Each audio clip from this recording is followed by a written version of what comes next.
big swagger stick, and he was a colonel. And he lined us all up, and he says, "You're going to be the best military police in the world."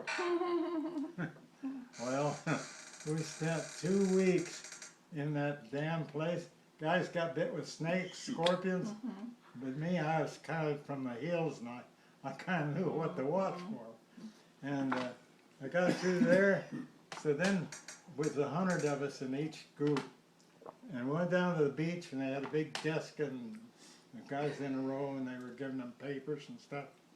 And we were up here, and the guy come down and he counted to the center, and he says, "This half going down there to the desk."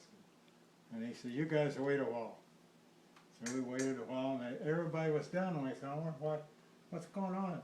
And these guys all went to Korea. Okay, so I go marching down there, and the guy says, "You're going to be a military police." And he said, first he said, "Where do you live?" I said, "Newhall." "Where in the hell's Newhall?"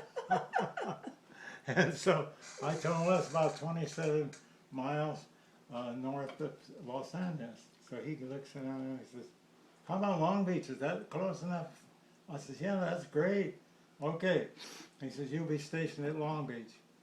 So I got on the train and I got to visit all of the different states. I got home and I told the folks, "I'm stationed at Long Beach." Well, I went down there and I'd done a few months there. And then finally this master sergeant, he really liked me. And I was his assistant. He was in charge of all the safe and secret papers. And he said, "You're the best." He said, "I watched you before I asked for you." I thank you. So anyway, he said, he says, I got you a few days off, go home." I said, "Okay." So I went home. I come back, and the base was closed. Nobody there. And he come out in a Jeep, says, "Get in." And we over to the head office where all the generals and everything were. And he took me in there, and he said, "They got all the people's files that took them away, and they're all over in Korea." And I said, "Well, how come they didn't get me?" He said, "There must have been some kind of a mix-up." And then he says to me, "See behind there's a folder behind that cabinet?" I said, "Yeah." He says, "Get it." And I got it. And he says, "Oh, it says Vern Walk, that's you." He hid my folder so I didn't go over to Korea. And I'll tell you, all my life somebody watched over me.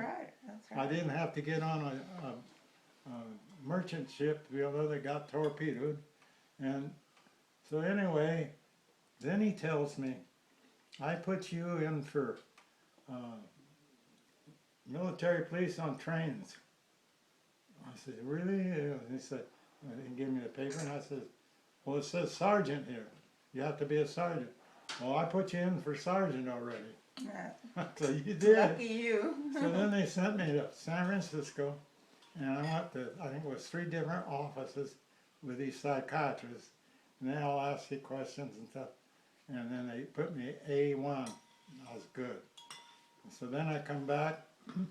I was stationed at the train station, and in the basement I had a private parking place, like a wheel.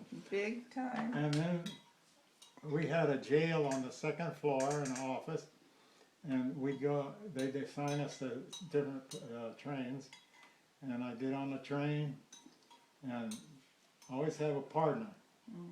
And so that they didn't have arguments, if two people from the Air Force told the sailor what to do, he'd say, "You're picking on me." But they shifted it, like I'd have a Marine or a soldier. They always mixed us up, So I thought, "Oh, that's a pretty good job." I could eat food on that train. I could sleep on that train.